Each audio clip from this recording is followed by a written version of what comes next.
what were the 3 words? And if you want to keep those sacred to yourself, by all means. I will have to keep them sacred because I Good. can't remember.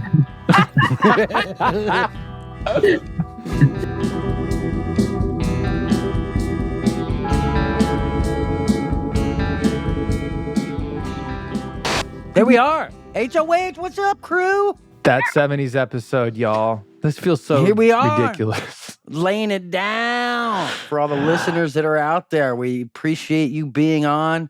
Here we are talking all things Charmed House of Halliwell. What up? The 70s app. Okay, so the Halliwell sisters must cast a spell that returns them to the mid-70s in order to save themselves from a warlock that is immune to the Charmed One's power of 3. The air date was April 17th, 1999. Sorry.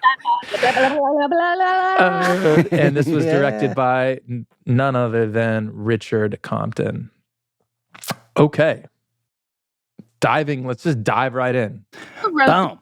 Does it say? Oh, Shelley. Sorry, let me go back to it. Exit full screen. Shelley J. Anderson. Oh, Cheryl J. Anderson. Okay. Deep dive. This is a big episode. We go back. We have Grams again, and we meet Mom, which is we tie the whole family together here. It's exciting. I'm gonna start. I'm gonna kick this up. I loved it.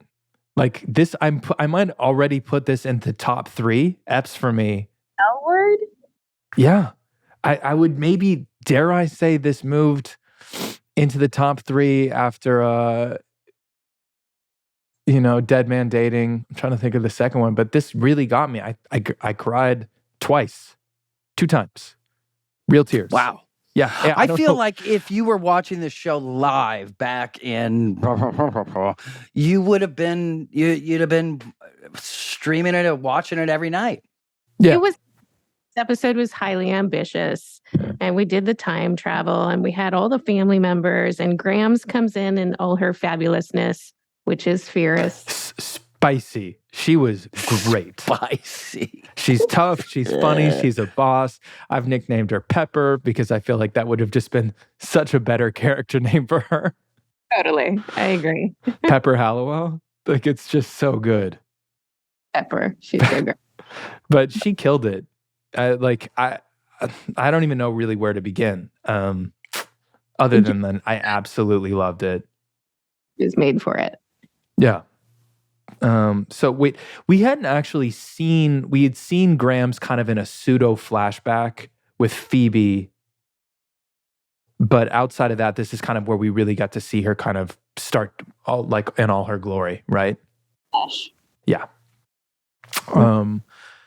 So Nicholas, this older guy shows up, and he kind of had Dale vibes, like a little bit. I was like, is that Brian in a fake stash and a mullet?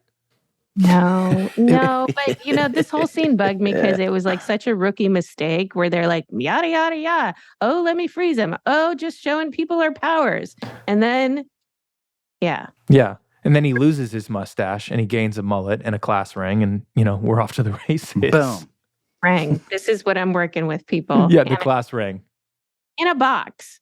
I don't understand the thing in the box either. The matchbox? Well, let's not get ahead of ourselves.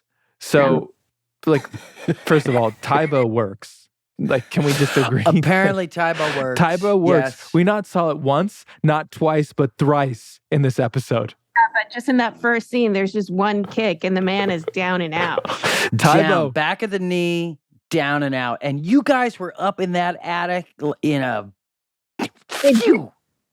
jiffy. Yeah. Yeah. Some other things that jumped out immediately. So besides Tybo works, Billy Blanks, good for you. Prue's turn to wear khakis and the never-ending carousel of khakis. Totally took on the khakis this episode, and I was so happy about it. Like, some of Holly going, I'm not wearing that color this episode. Just saying. Some jeans and back the fuck out. Yeah. So you guys, you say a little spell up top, and now we're like 70 stock footage Jaws, roller skates. Let's fucking go. I'm here for it. It's impressive. I was totally into it. I was like, oh, look, there's Jaws. I almost feel like if Kretschmer, and Richard Compton did a great job, but I feel like if Kretschmer had done this, he would have made a pitch for like, hey, let's get some like vintage 70s glass and really lean into it. I think that could have been really cool. Because I also want to say I'm reconsidering my grade for the Wendigo episode. I like looking at some stills and looking the way it was shot. It looked really fucking cool. Like it looked cool. Can't love it now. I don't love. No one's throwing around the L word. Let's not get carried away. You love that one. A lot of love going on. Oh God. All right. Yeah. 70s. Wait. Hey, No. So, whose was the pet rock? It was yours, wasn't it? Not mine. It was 100% yours. It's Phoebe's, but No. she was 75, so that doesn't really work either. So it's yours. Oh, Fucking pet rock. she didn't have anybody to talk to, so she had the pet rock. Who did? Piper. No, Just say it. True. no, Who had the pet rock? no. Grams. Graham's definitely would not have a pet rock. Did a guy that had a pet rock for sure. It could have been Patty. Was that definitely not. It's too hot, too pretty, too cool. Pet rocks are, if you have a pet rock, She was a little like Jenny in Forrest Gump, though. Like a little hippie, little, finding her way. Yeah, but she Needed some help from Grams. Yeah. One of Graham's boyfriends for sure. Hey, was a pet rock in the 70s a thing? Is that like a real thing? Oh, yeah. Okay. Pet rock was a Don't thing. ask me. I was like 2. Sure. No, Sure. yes, not shores and shore, but like, yeah, sure. I get that. Landlines. So many- Like, Yeah. tell me you're in the 70s without telling me you're in the 70s. Landlines, pet rocks. 90s child. Would you- Yeah, that could have been the 80s or 90s. Oh, yeah, that could have been the 80s or 90s. That's true. But I want to talk about the time travel rules real fast. I know I addressed it. Well, I will address it later, but I want to. Do you know what I'm talking about? Like, there are rules to time travel. Do either of you know about this? Well, I mean, from Back to the Future, who doesn't know what Doc told us? Right. You can't interact with yourself, Marty. I mean, come on. You'll change the future. But wouldn't we changed the future by virtue of being there? So, or wait, does that mean we've already been there to change it? So nothing changes because technically we were already there.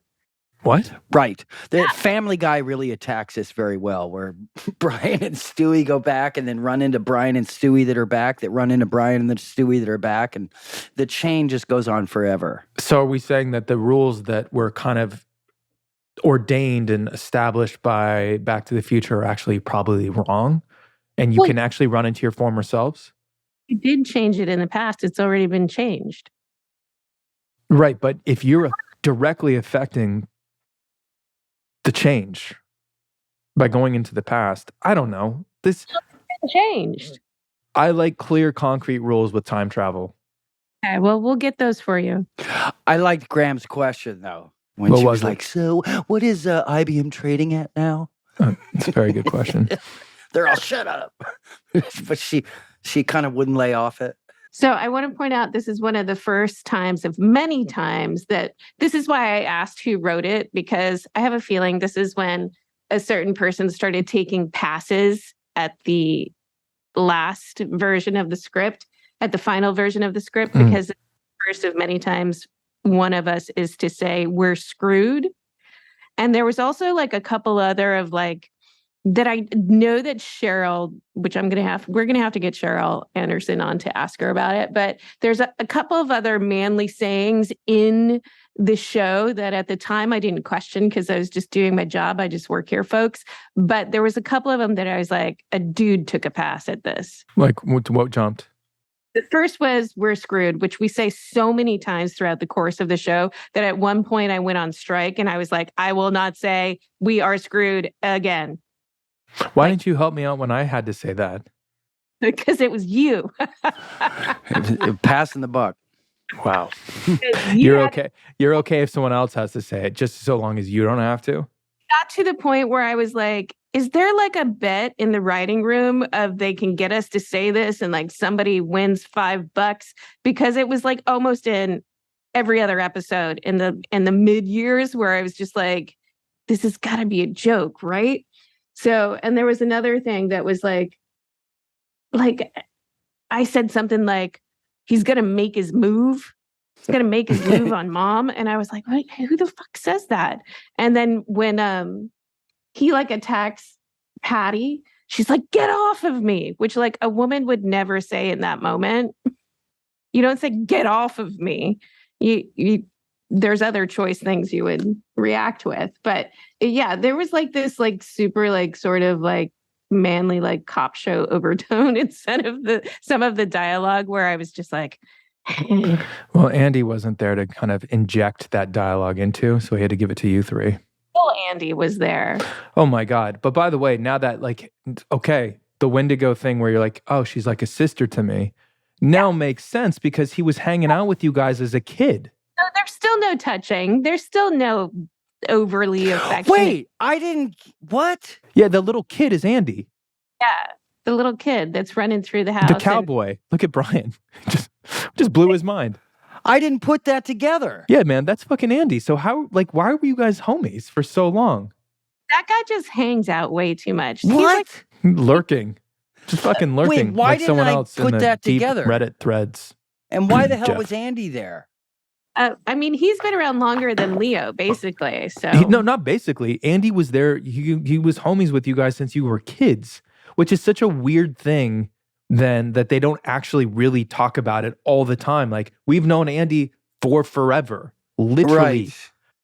Like, oh, did you freeze Andy yes, again? and the way they tie that, man, I wonder if that was they just dropped that in there because, you know, the chemistry, how he played it towards her doesn't, now it really doesn't yeah, like, make sense. he A would lot be of his with- dialogue and how his character was interacting with Prue doesn't make sense that he has known her for 30 years.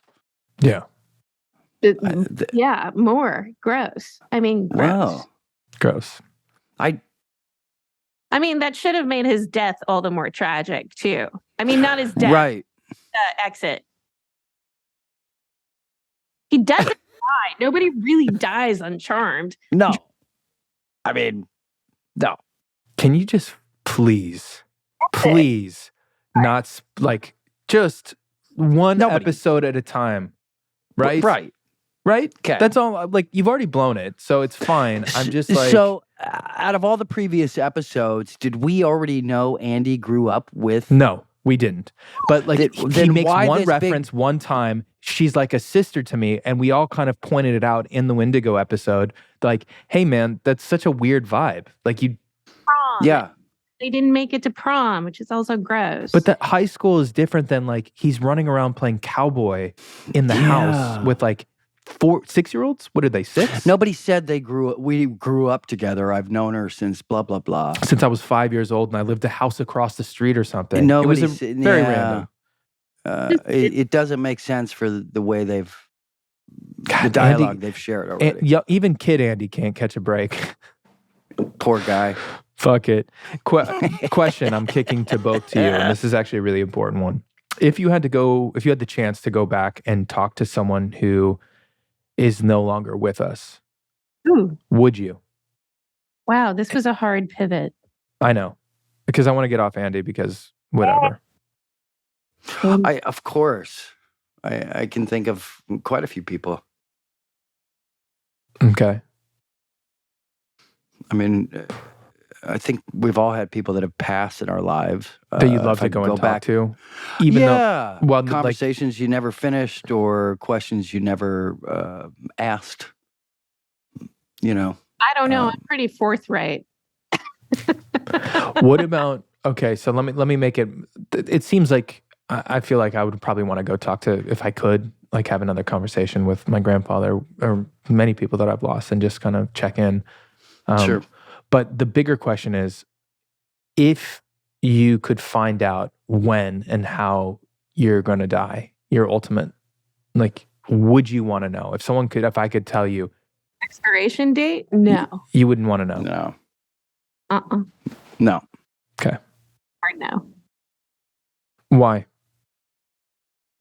I think it would change everything that you do from this moment forward, and you would be at the forefront of your mind going to that last moment of, I'm going to die tomorrow. It's over. Which in one way, you could just go out and live your life extremely, carefree and going for it. You only live once. But at the same time, I think it would bring a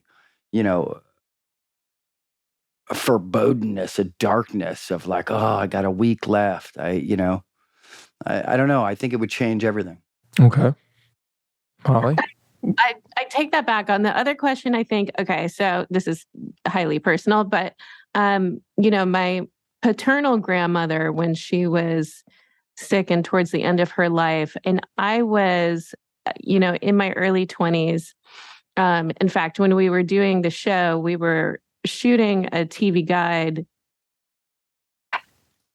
cover shoot the week that she died. And that's when Aaron Spelling sort of halted things and sent me flowers and really made a moment of my grandmother passing for me and remembrance and stuff. But when she was in her final months and I was, at an age where I felt as a grown-up, I would have liked to have known her on a different level and like to have known more about her and her life. And I would have asked different questions and had a different relationship with her than I did when I was little.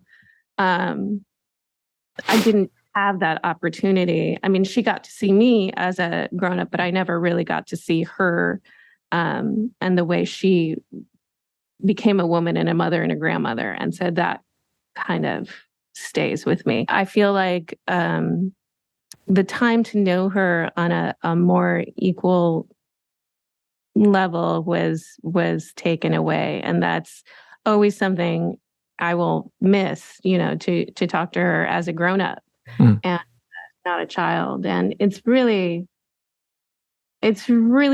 terribly, poignantly ironic that at the end of many people's lives, they're not able to speak.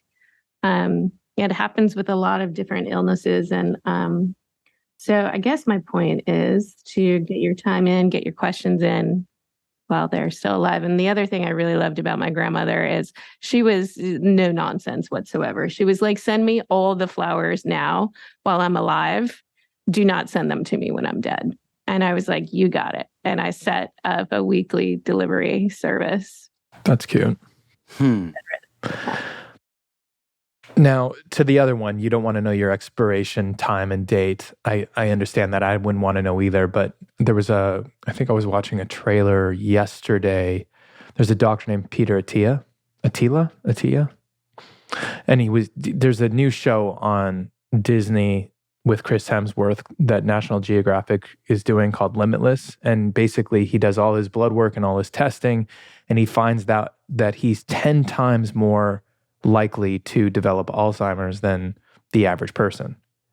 Wow, that's amazing because there was no predicting that before. Exactly. And a lot of doctors would still say you wouldn't want to get that test. Like there's doctors out there that would go, oh, you don't want to get that test, which is they address also in the show. It's like, well, we now have the science to back it up, why wouldn't you want to know something like that early on so then you can start to figure out and work ways around it. So would that be something you were into? Like I remember, was it Angelina Jolie knew that she had like a gene in her DNA that was going to 5 times more likely to get breast cancer. So she kind of had a double mastectomy.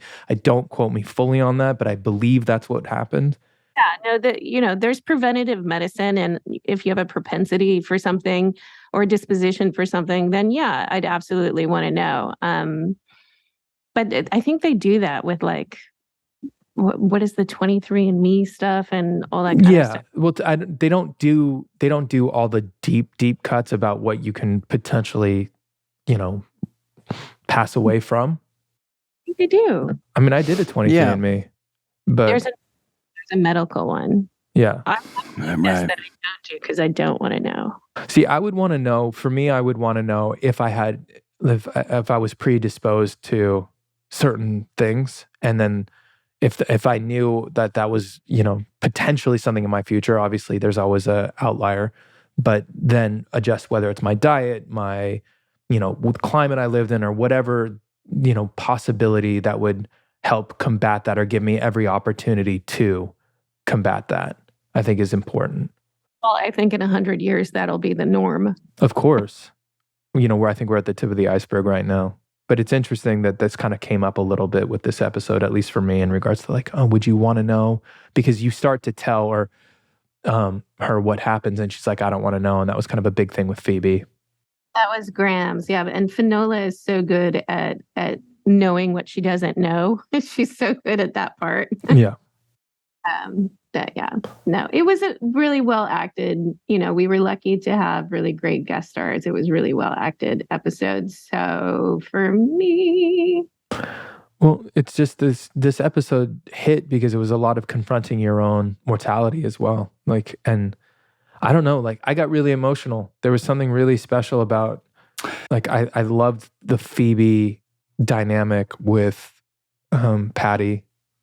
I thought it was great. I think you guys interacting with your younger versions was also really great. It hit like it expanded on the sisterhood and made it here the matriarch of it, right? So you had the sisterhood, there's no men involved, there's no real husbands or anything, and then you see Grams, you see Mom, and it's like, oh, this is something, they are the family. Without Victor or without, a man of the house, these women are strong as any family out there and stronger because of their bond and their care for each other. And I feel like that's what it really set up this episode for me, storyline wise, is let's increase how strong this family is that you could never get past.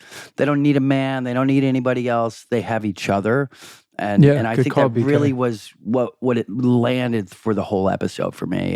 And of course, so brilliantly acted. The love that they all had for each other was evident on screen. So, whether you like the demon and whatever else, it just substantiated the family and this, the gravitas of how much they cared for one another. And I think, I don't know. I dug that part of it. So did I. Often parts of the shows are sort of overcoming any of the bad demon of the week situations. So that's why the emotional connection and the real grounding of family and that kind of stuff was even more so important on this show than any other, because we did have to overcome the demon of the week storyline most of the time. And this one was a pretty bumpy one. Yeah, it wasn't about the demon. Like, I think he was the only male in the show. I think the whole thing was really just establishing how, like what PK just said, the familial bond between you guys and Grams and Patty and the kid versions of you as well. Like it only strengthened the resolve of this family. I think it would. Like, Nicholas aside, I don't think that it really wasn't even about that. It was just like he was the obstacle that actually really ended up kind of strengthening and solidifying how powerful you guys are, and that you can get through anything with love and family and that sort of thing. I do like his Vanquish, though, where he spun in circles. Oh, yeah. I really disliked when Grams threw us out of the house. I was like, wow, did we have to go to 3 rooms? Couldn't we just have got thrown out the front door? This is the producer and me going, let's lessen the crappiness of this effect.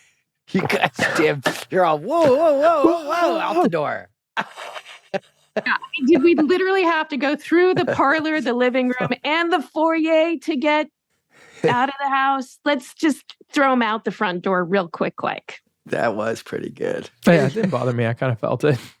Yeah. Oh, yeah, sure. Well, I mean, I didn't have to do it. I just kind of got to enjoy it as a viewer. No, well, that's your latent emotions towards me that you enjoyed. Negative. What is with this? Like, Do you think I'm underlying hostile towards you? Times. Look at- No, I got over it a long time ago. That's a lie and a half. No, it's true. It's true. I got over it. Whatever. That Yeah.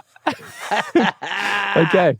Well, what's exciting? Combs is stumped right now, folks. Well, I don't know if there's anything else to say. I'm just excited because we got Finola Hughes here today to kind of break down her whole pattiness of it all. I don't know.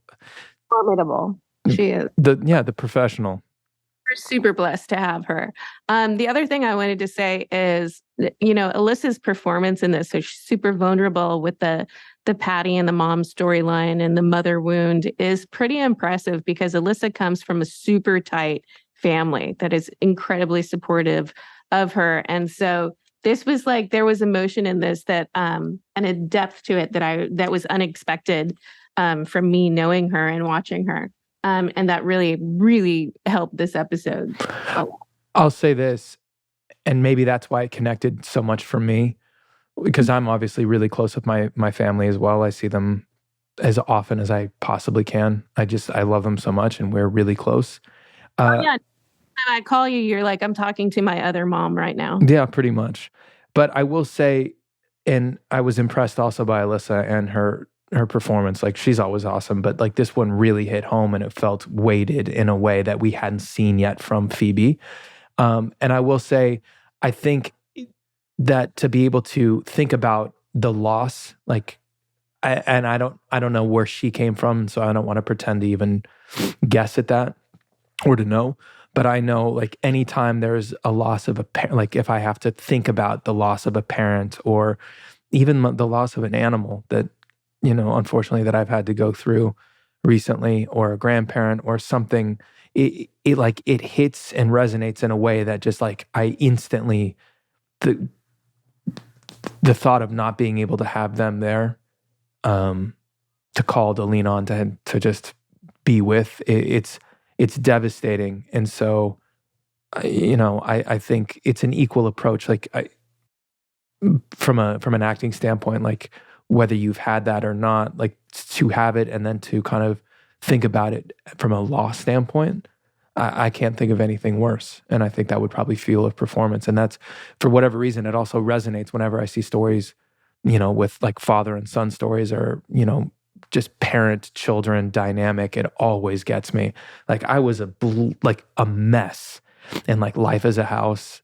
Like, I don't even think that's a good movie, but like for whatever and it just came to my mind because I remember walking out of the theater and I was like, what'd you think? And I was like, it was okay. And like my whole shirt was stained with tears because fucking, what's his name's dying of cancer, or I was saying Big Fish with Albert Finney and Ewan McGregor, the Tim Burton film. Like, these aren't phenomenal films, but for whatever reason, a father-son storyline or a family storyline dealing with loss, love, or connection or lack thereof has always kind of hit me in a way that I can't explain.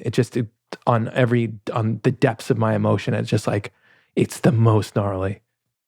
That's why they release those movies during the holidays. Oh yeah. I'm a sucker. It gets me every time. And this episode got me. I was crying. Okay, there's the one thing that bumped me super hardcore in the girl power department is there's like an imminent threat to the children. So Patty comes home from the diner because imminent threat, but then she gets a call from the baby daddy and she's like, oh, I got to go pick out some clothes and leave. Right. Well, Pepper was there. And Pepper's kind of more of a boss than Patty was at that point. Apparently. Wait, okay. God, that triggered something. Okay. Do you guys ever, I didn't think they did a great job of, you guys had powers and you were crushing it, right? And you talk about it like, how do we not have powers, or how do we, if you've gone back, you've changed the past, that means that you would have never had to give away the powers. So you guys would have always then had your powers. Like, binded for some such reason. But it wasn't addressed and it wasn't clear.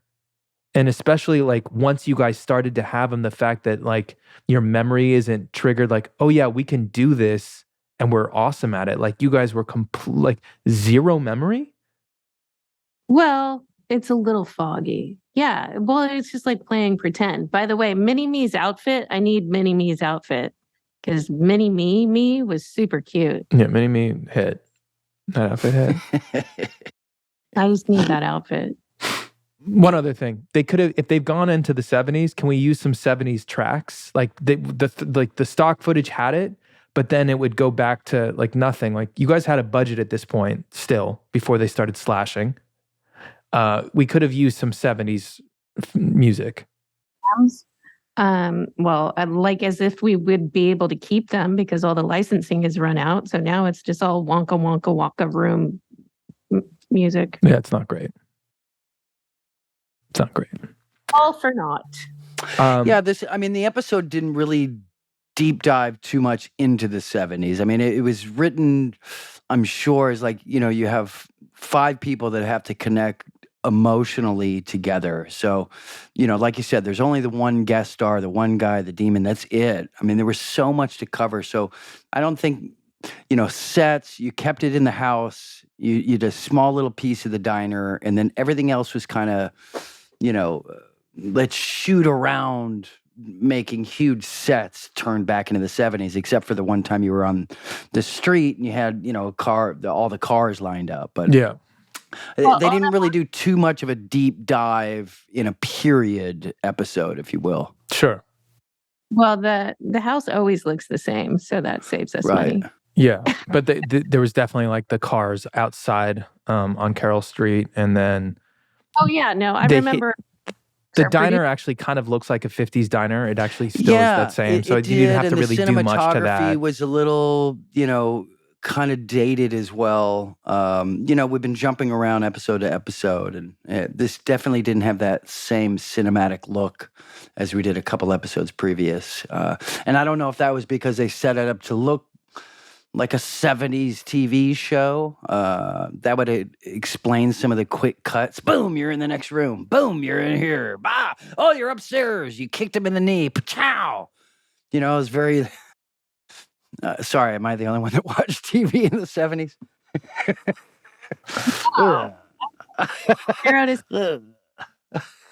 Tybo. I was Dukes of Hazzards all the way and Charlie's Angels. So there you go. I love Dukes of Hazzard and Charlie's Angels. Another show that shouldn't have been. Yeah, I don't think that would have been greenlit today. No.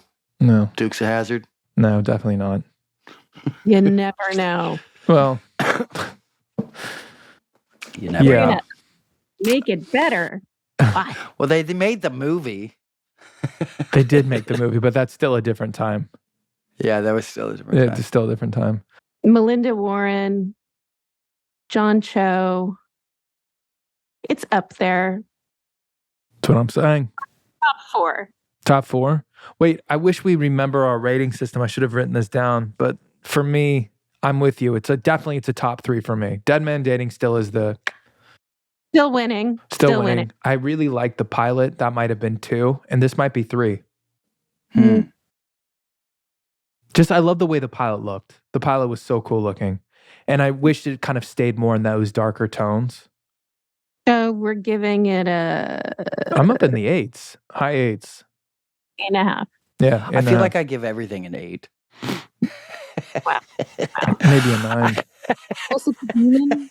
I mean, the demon was lame, but ultimately this episode wasn't about the demon. Right? It wasn't about Nicholas. It was about the Charmed Ones and the storyline coming together. And connecting and, the generational. As far as that goes, yeah, the deep dive on the script and what it's truly about is, the top 2, 3 out there. I mean, you got love, you got family, right? And this is the number 1 on family so far, except for, when we had Victor earlier on. So, but this kind of expands the lineage and the witchhood, if you will. So for me, it's a 9, with the storyline.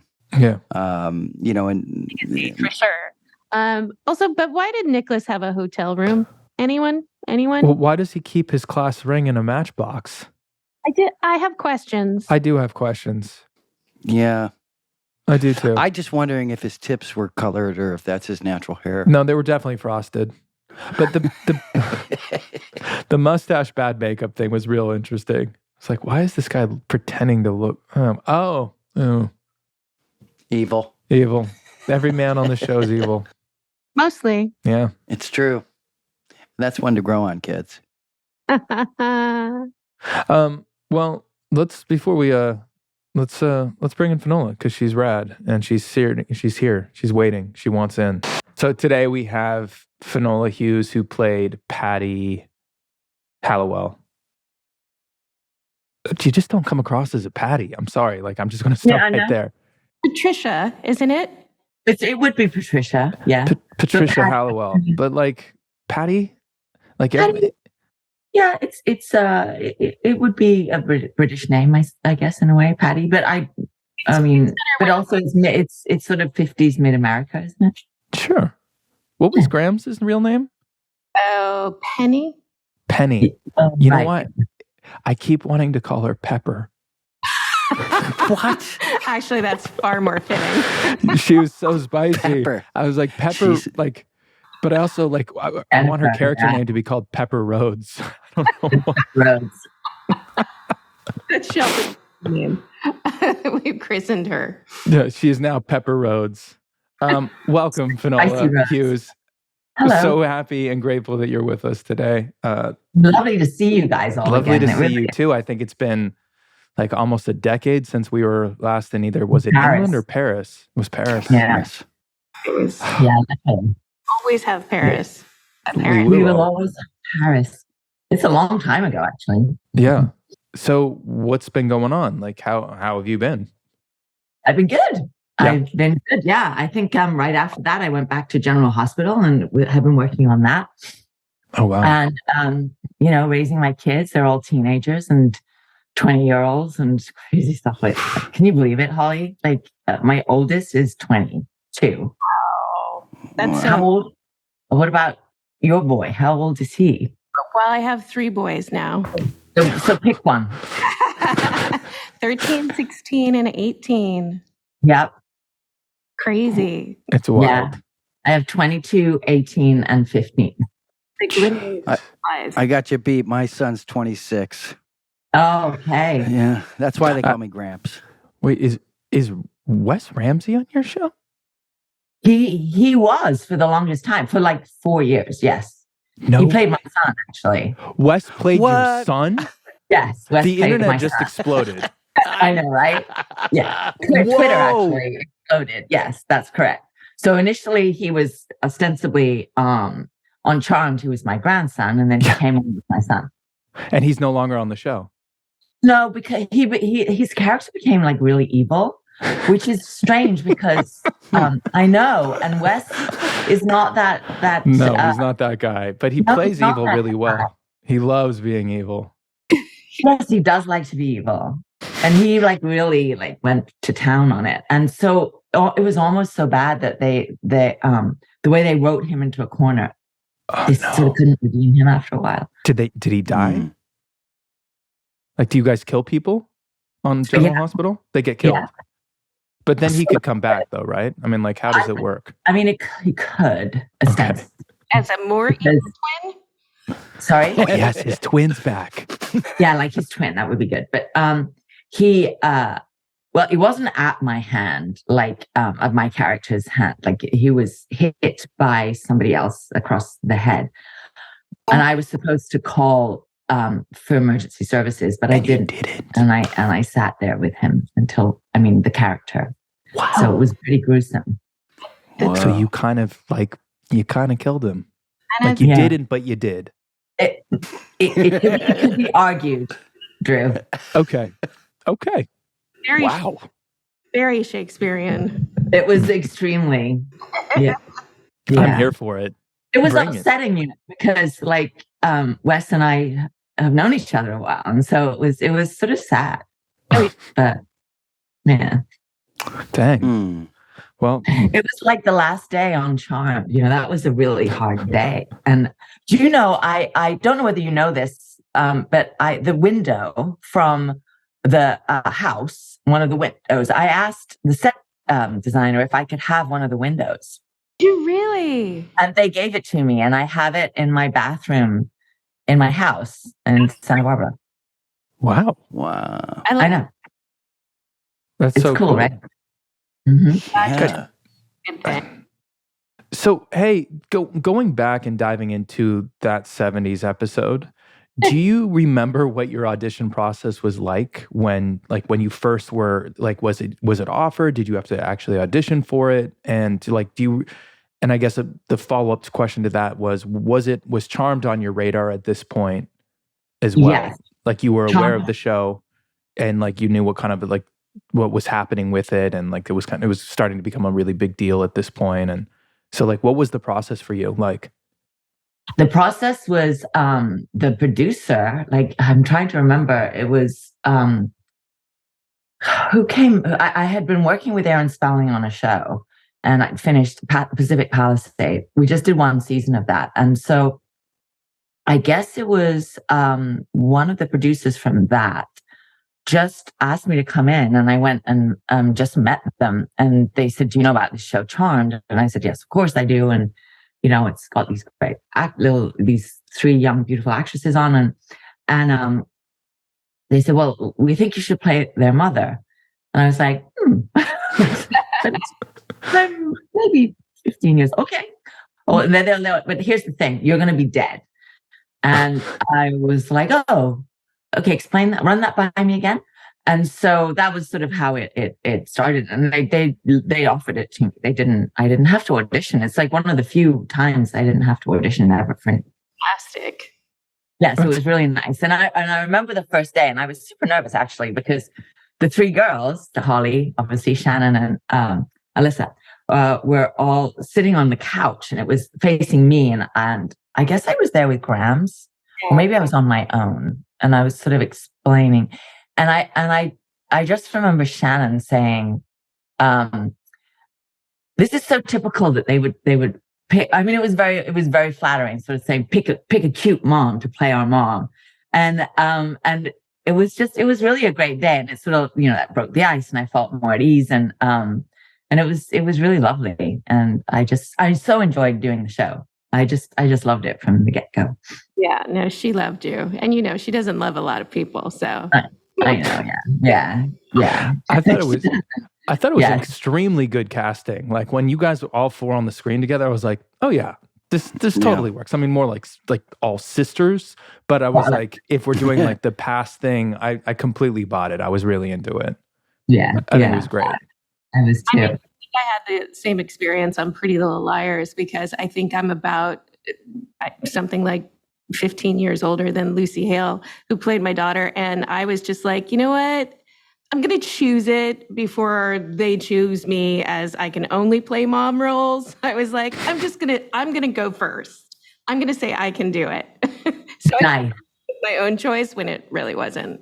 But Lucy Hale, I think, looks very young. She does. She does look. And then also, I always like to look back on The Graduate. And I think that, what was it? Dustin Hoffman was 35 or was 30. And I think that Anne Bancroft was 35. And she was playing, all these years older. So. Oh, wow. Yeah. I didn't realize that. So, yeah, that's really nice. Grandma, when she was literally 5 years older than him. Wow. The Graduate. Like, kids, if you haven't watched that movie, go watch that movie. It's an important film. It's fantastic. Yeah. So when you got the script and then you kind of get to sink your teeth into this, was this something that you like, did they tell you like, hey, it was going to be more than one? Or when you first got it, was it just that initial one and then you thought it was kind of done until they called you again and go, hey, by the way, we figured out a way to continue this?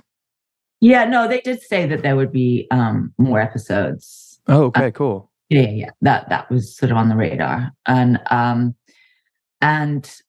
unfortunately, I got a job in New York sort of halfway through filming. And so then it was harder for me to come back and forward. And I remember the one portion of the 70s show, I think, was with the monster and the water and him come.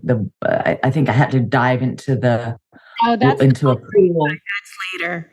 Is that later? 70s is the one where that you like you're. I come down the stairs and I'm in the 70s. You think you're going to go meet up with Victor. You don't realize that you're pregnant with Phoebe. Oh, that's right. And then there's this guy, the diner outfit. This guy who has like a pretty great mullet, fantastic mullet, and like a class ring. That's how I'm watching this thing going, this dude's rolling around with a class ring that basically takes people's powers or like prevents the power of 3 from affecting him, basically. And you kind of trade, you make like a pact where like to save the girls' lives,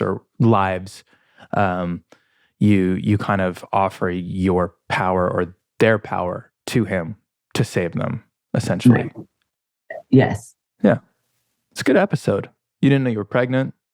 You guys were everyone was really good in it. Yeah, it was fantastic. Better episodes of season 1 for sure. But for me, like Finola will always be, and I was a bit nervous because Staying Alive was like everything to me. And if you haven't seen it, you need to go see Staying Alive because Finola and John Travolta are just like everything. Wow, I have not seen Staying Alive. I'm raising my hand. I'm calling myself out. I have not seen Staying Alive.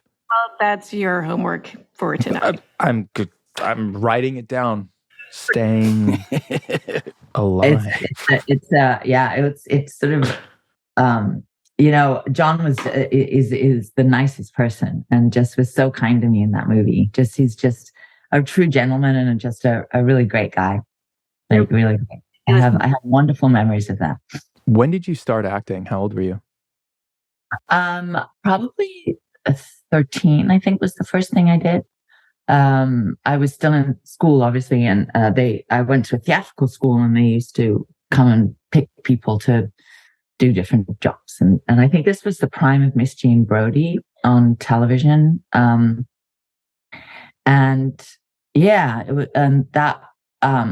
That was the first thing I did for TV.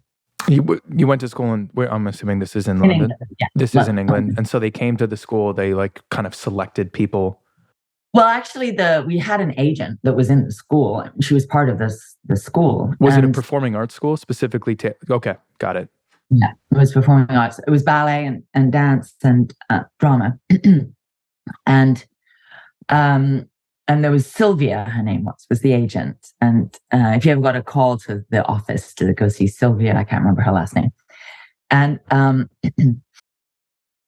so, yeah, they were looking for people. And we had to sort of be able to do Scottish accents because the Prime of Miss Jean Brodie takes place in Scotland.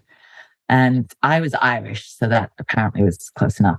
And I managed to make it squeak through with a Scottish accent. And I played Sandy, who was the naughty one. So this tracks. This tracks. Yeah, I see this already. I buy this. I got it. Yeah. So that was my first thing. Okay, cool. And what was there a specific job that brought you out to LA or New York? Well, Staying Alive. Staying Alive was okay. But before that, you were originated a role in Cats. Is that right? Yeah, Victoria. Which is just amazing. Wait, like Andrew Lloyd Webber's Cats? Absolutely. On the West End Cats? West End, yeah. That was the first time it was ever performed. Yeah, it was. So walk us through that. I mean, this play Cats, for those of you out there who haven't heard of it, has been running or ran for forever. It's still going. I think it's at the Pantages right now. It's still going. Some friends of mine went the other day drunk, and they're like, I don't know if the story holds up. I know. But you know what? It's interesting. That's interesting because I went back to watch it, and there was part of me was like, oh, I can't revisit this. That's really strange. Yeah, it was interesting. How long was that initial run? Oh, when you opened, did you know you guys were going to go, and this was a hit automatically? I was 20. I was 19, 20, something like that. And it never occurred to me that it wouldn't be a huge success.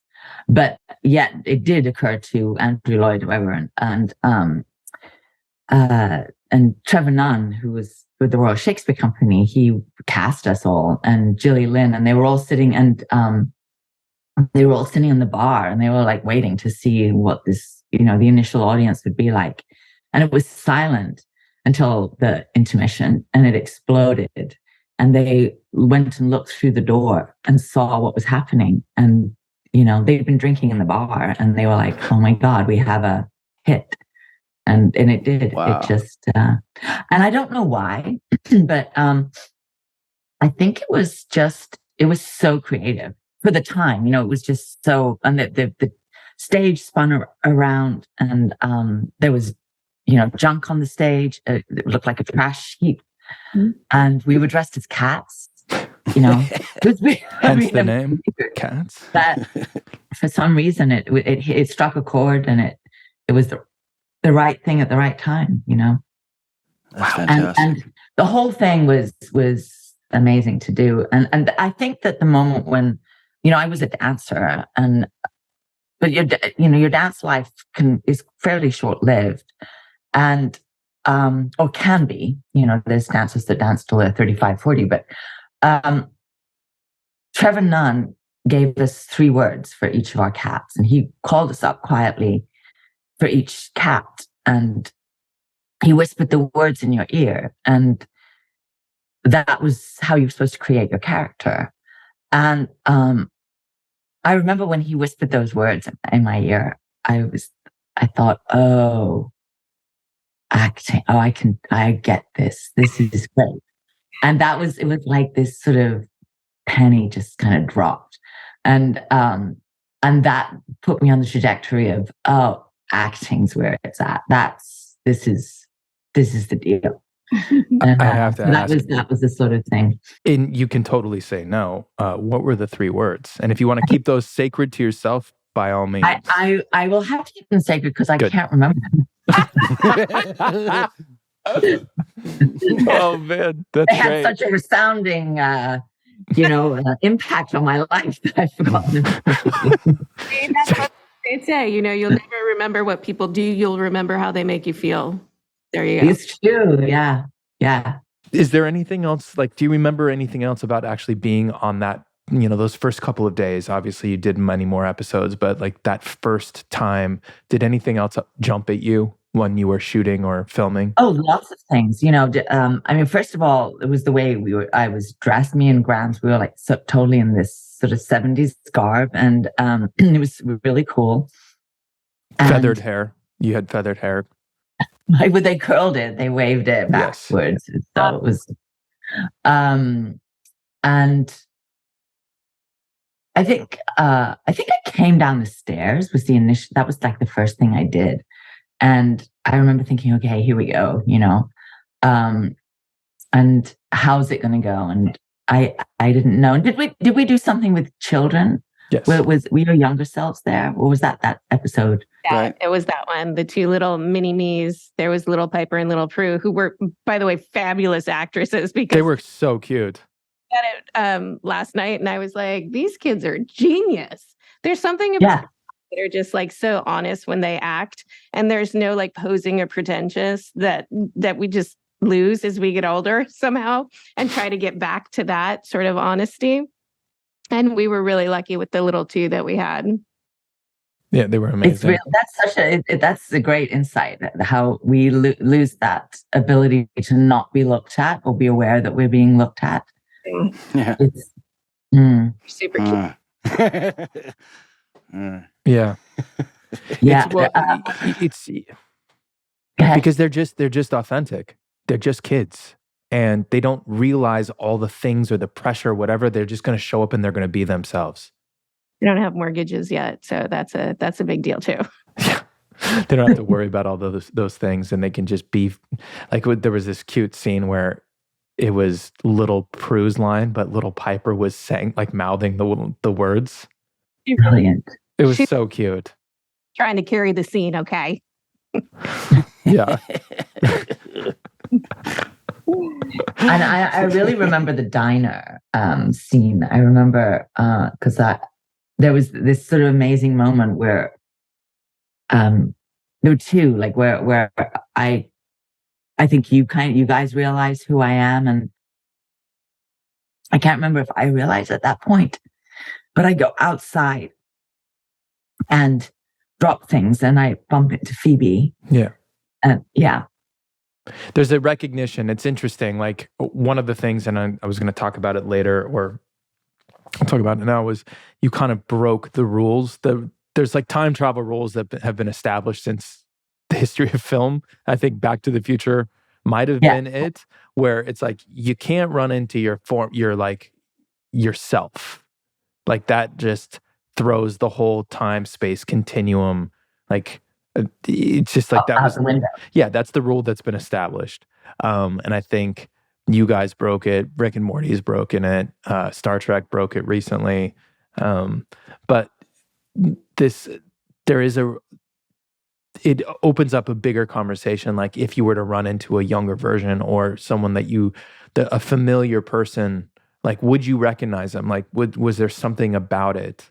Like, and there was like this. It was really well played between you guys inside the diner and then with Phoebe outside the diner, where there was clearly a recognition of something greater and deeper that was landing, but you couldn't place it.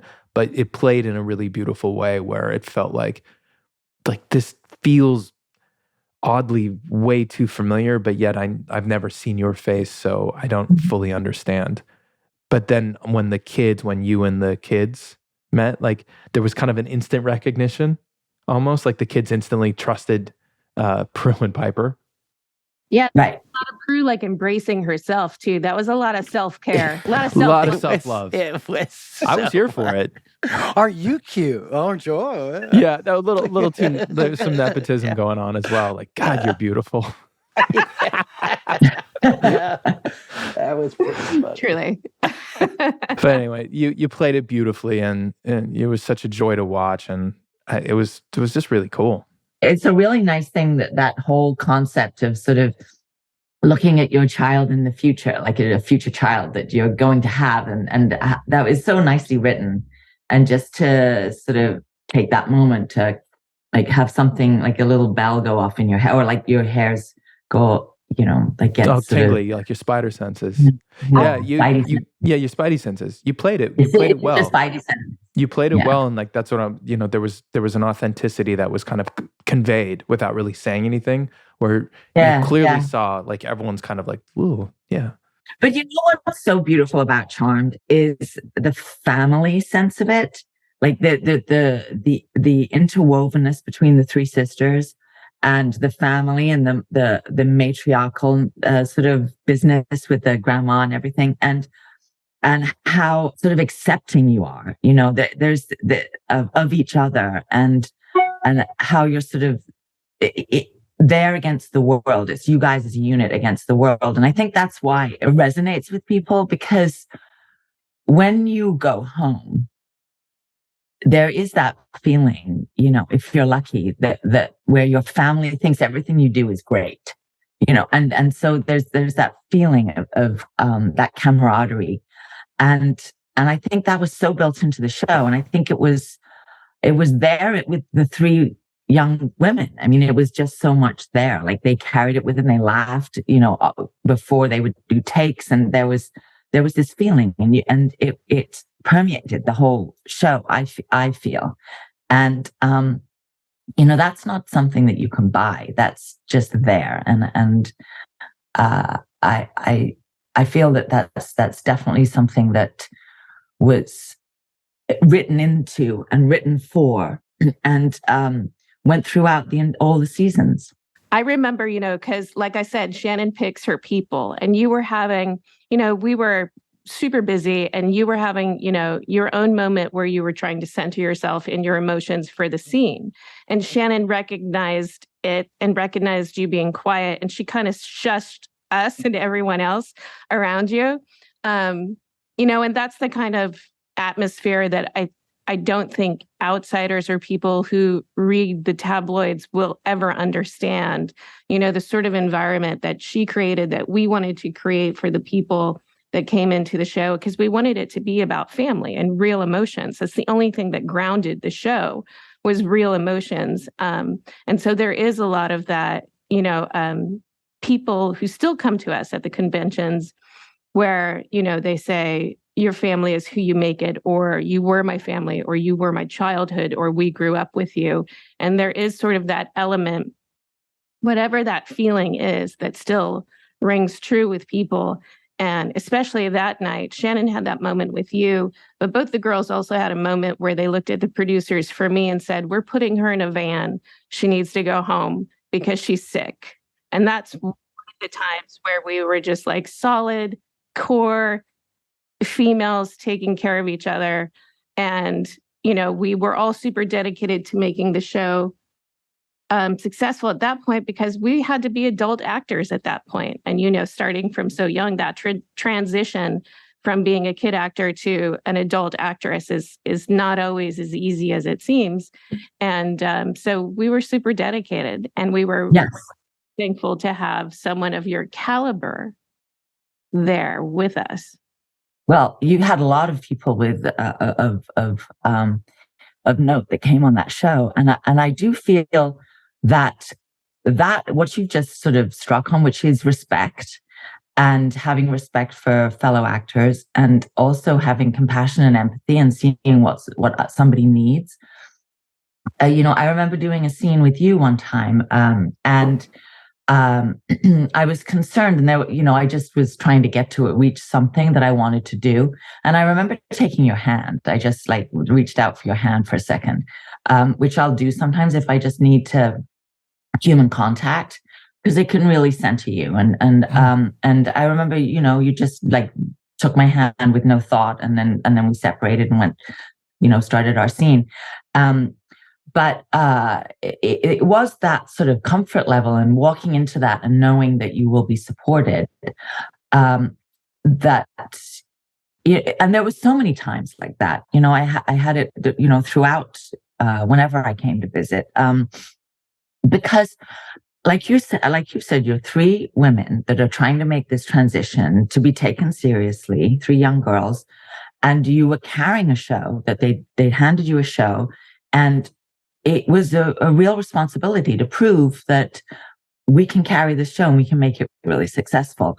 But it was emotional intelligence on your part to know that only comes from truthfulness at its core.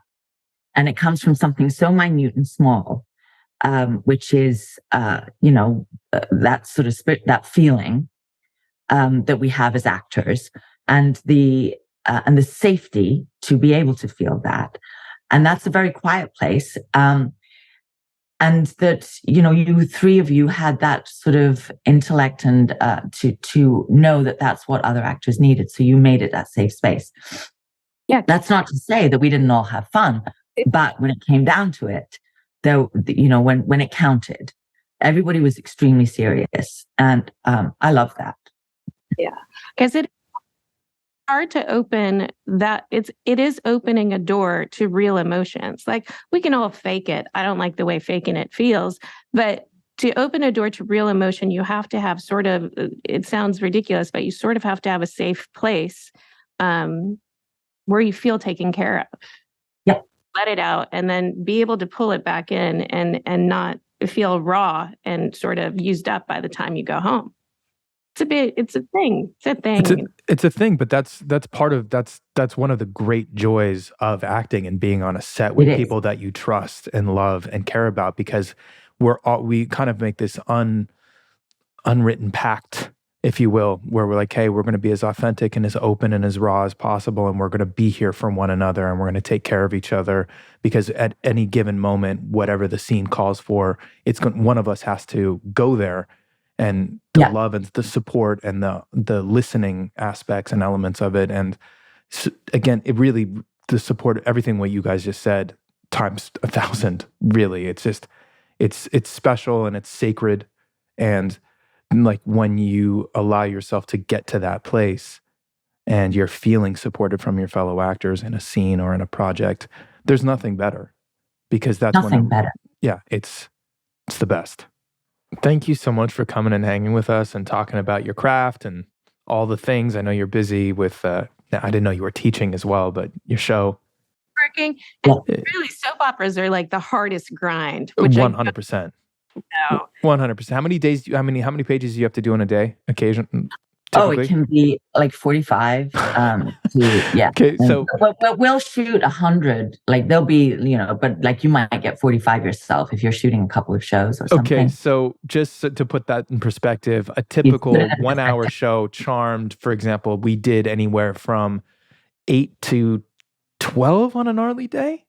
12 was a pretty intense day. That's a big day. That 12 is a big day. But so when you hear like someone on a soap, it is, when they say 45 pages, that is 45 pages. Like that's 1 or 2 takes max, and we're moving on. And dialogue. It's, you're not cutting to action and the car chase. There's no car chase. No, it's just boom, boom, boom, boom, rifling out. Yeah, it's heavy dialogue, and you do get 1 take unless you completely suck, and then they'll let you do a second take. Wow. Well, hopefully you come back and hang with us again in your next episode. I'd love it. This is great that you're doing this. Fantastic. Awesome. It's good to see. So nice to see you. Lovely to see you, Holly. Great seeing you. Yeah. Bye. Lovely to see you too. Okay. Ciao. Bye. Lovely Bye. to see you. Bye. Bye, guys. Finola Hughes, Amazing. the professional. Quite the career. She is the professional. She is the professional. I remember we would, through the seasons, it'd be like, oh, we're going to have Mom on, Finola's coming. And we'd get a push because she was so busy in trying to organize her schedule to work into a Charm schedule was quite often not easy. Oh yeah, no, she never stops working. That's why. Never. That was a great question. I really like that. Also, the fact that she's teaching at USC now, that's fucking cool. I'm really into that, because she's, a lot of times you hear this story about like how, some of the best teachers in the world, like they're not the greatest actors, but she's a phenomenal actor. And to be able to bring that level of work and kind of influence younger, like these kids, I think. And to go from Cats, where the director gave her 3 words and then she realized she's not a dancer, I want to be an actress, and then to have a career based off those 3 words, like, we need to know what they were. What set the motivation free? That's what's happening right there. That's fantastic. Yeah. Well, thank you guys all for checking out this episode of the House of Hallowell. This was a real pleasure for all of us. I hope you guys enjoy it. Check out the podcast wherever you listen to it, whether it's Spotify, Apple, Google, Amazon, iHeart, all the places. And if you want to watch the video, check out patreon.com/HOH. We really appreciate the love and support. So thank you all, and we'll see you next time.